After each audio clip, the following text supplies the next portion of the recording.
O capítulo 23 do livro de Josué mostra que Deus tem prazer em cumprir as suas promessas, como Josué vai declarar nesse capítulo 23, versículo 14, a parte B. Vocês sabem lá no fundo do coração e da alma que nenhuma das boas promessas que o Senhor, o seu Deus, lhes fez deixou de cumprir-se. Todas se cumpriram, nenhuma delas falhou.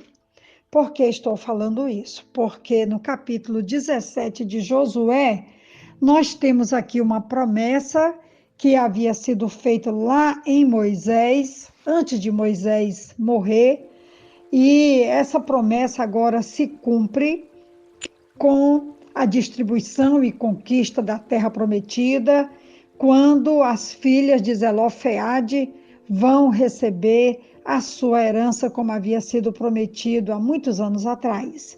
O texto diz em Josué capítulo 17, do versículo 3 até o versículo 6 assim: Zelofeade, porém, filho de Éfer, neto de Gileade, bisneto de Maqui, trineto de Manassés, não teve nenhum filho, somente filhas. Seus nomes eram Maalá, Noa, Ogla, Milca e Tirza. Elas foram ao sacerdote Eleazar, a Josué, filho de Nun, e aos líderes e disseram: O Senhor ordenou a Moisés que nos desse uma herança entre os nossos parentes. Josué deu-lhes então uma herança entre os irmãos de seu pai, de acordo com a ordem do Senhor. A tribo de Manassés recebeu 10 quinhões de terra, além de Gileade e Bazã, que ficam a leste do Jordão, pois tanto as descendentes de Manassés como os filhos dele receberam herança. Quero falar sobre essas 5 filhas, porque a prescrição da lei determinava que toda herança era deixada para os filhos e não para as filhas.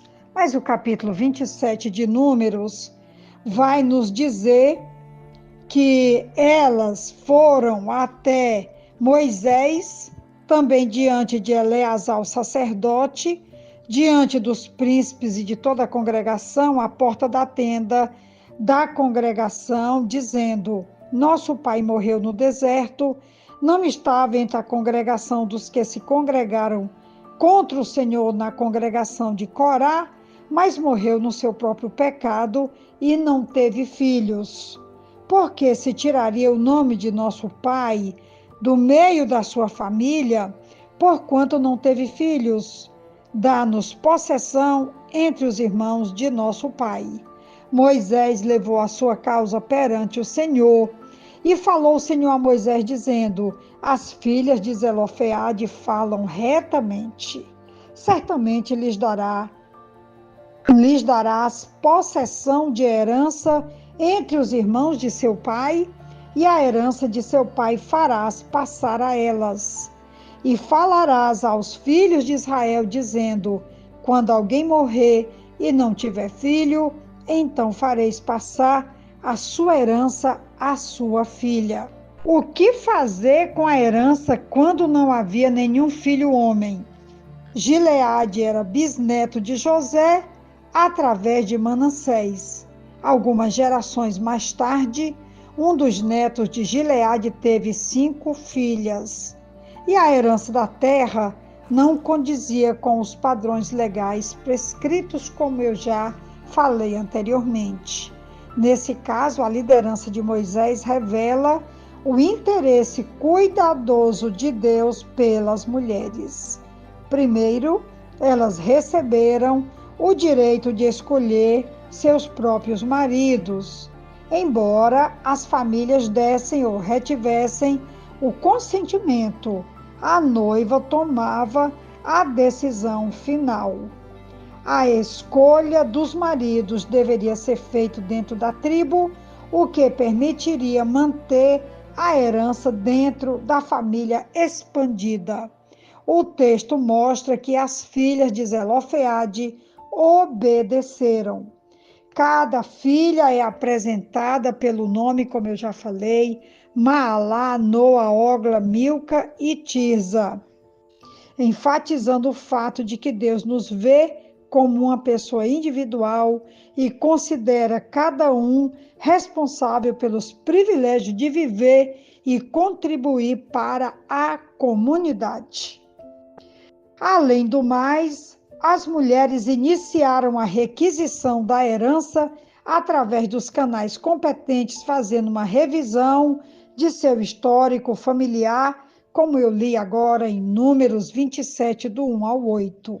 Elas não estavam apenas requerendo uma propriedade que anteriormente pertencera a seu pai, mas solicitando aquilo que havia sido prometido. Nesse caso, sua solicitação foi um ato de fé. Moisés, seu líder, divinamente designado pelo Senhor, aprovou o pedido e elevou-as a uma posição de igualdade para com seus primos homens em termos de herança familiar. Eu acho tremendo, por isso quero deixar aqui registrado a importância do que essas 5 mulheres fizeram, ainda lá anteriormente com Moisés, quando elas vão até a tenda do encontro, ali onde Moisés recebia a orientação do Senhor. Moisés se importou com o pedido delas, levou o pedido até Deus. Deus mandou uma resposta favorável, que a partir dali todas as filhas também deveriam ter direito à herança, e essas mulheres marcam as suas gerações, sendo precursoras de direitos à herança e também o direito de escolher os seus maridos, e elas entram para a história e elas voltam aqui com Josué no capítulo 17 para receber essa promessa da terra, da distribuição da terra, da herança da terra, e também deixa aqui registrada a sua participação, o legado que elas deixam às futuras gerações, porque até hoje nós estamos falando sobre o seu gesto heróico, corajoso, marcante, ousado, cheio de fé e de coragem. Elas nos inspiram hoje, essas 5 mulheres, e que Deus continue abençoando o mundo com homens, mulheres, com o seu povo em toda a terra. Uma ótima reflexão, um ótimo dia. Receba um grande abraço da pastora Betinha. Amém.